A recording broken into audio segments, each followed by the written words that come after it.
up guys, TheGearChange here back with another video. And in today's video, I'm finally doing some suspension mods on my Holden Commodore SSV Ute.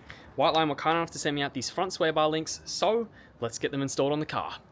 Okay, so the Ute is up on the quick jacks here, and I have removed the wheel from the arch here. So I've taken both rims off, the car is lifted up nice and evenly. What we have to do is get these sway bar links off. So I have my king chrome ratchet here with a 14mm sort of deep socket. So the bolt is just in here, it's just that one there, and then we've also got, where is it? That one down there. So 2 bolts, should be pretty easy. It's just like what I did on the Focus, so it's not super complicated as long as they don't start sort of spinning infinitely or anything like that. But yeah, we'll see if we can crack these off and get the fresh new ones here from Whiteline installed. They're a lot nicer looking than the ones that are currently on there, which is always good, so keen to get these on. Alrighty, so this top one has come off pretty easy, so has the bottom one.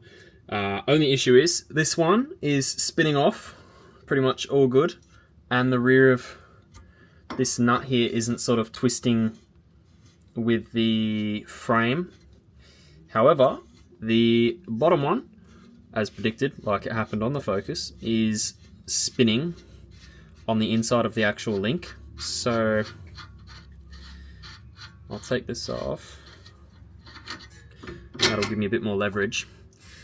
But yeah, so it's pretty much out of the way, like it should come down. Yeah, there we go. Alright, so that's off. Here's the nut. Now the issue is, if I pull one of these new ones out for you guys, this has a nut on the other end of it. So when this goes through the hole, this is connected to some sort of system inside of the sway bar link. And oftentimes when you take them off of a car, like what's happened on the Focus, you'll be undoing the nut and it will sort of spin the actual thread itself.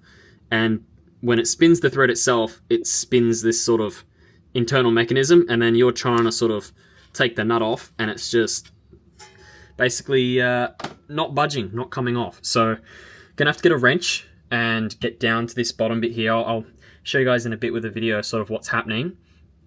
But yeah, I'll have to get a wrench, hold it, and then sort of try and grab it with this socket on the other side to undo it, and then hopefully it should just pop out. Now, I don't know how easy this is for you guys to see, but I've got a wrench here on one end, and basically I need to get a socket on the other end of the nut there and sort of spin it off. So it'll probably be the same case on the other side. I'm probably not going to try and film the other side if I don't have to, because it's the same process.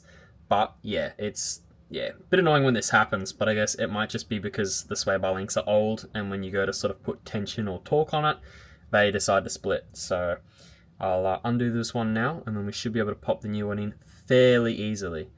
Touch wood.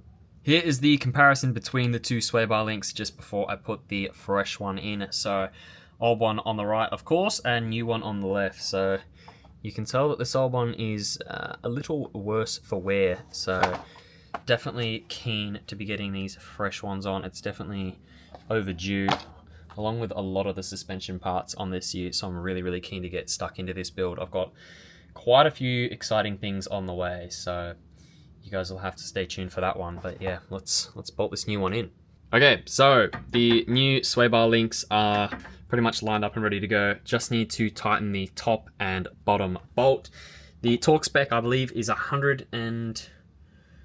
no, not 100. I think it's about 50 to 60 Newton meters. I'll confirm once I've tightened it up. I don't want to give you guys the wrong information. But I need to now switch over to a 17mm deep socket so I can tighten these up. So I'll do the top one and then the bottom one. So I'll get that sorted, and then I'll get the torque specs for you guys, and then I should be able to put the rims back on.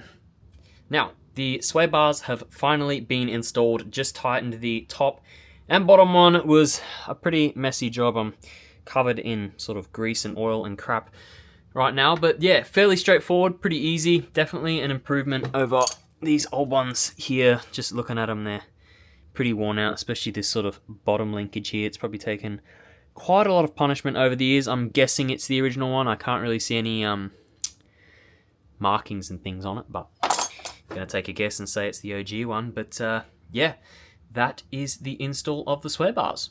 Okay, so that is it for the Whiteline front sway bar link install on the Ute. Huge thank you again to Whiteline for sending these parts out to me. They've sent me parts for the Fiesta, the Focus, and now the Ute, and they are a huge supporter of my channel. I'm really keen to get some more parts on the Ute. I have a pretty big surprise coming, or it might already be revealed by the time that this video is out for the Ute, and I've got a lot of parts on the way. It's a very different build, but I've got some really exciting things cosmetically and performance-wise on the way. So if you guys enjoy this sort of content, be sure to like and subscribe, and I'll catch you in the next video. Thanks for watching.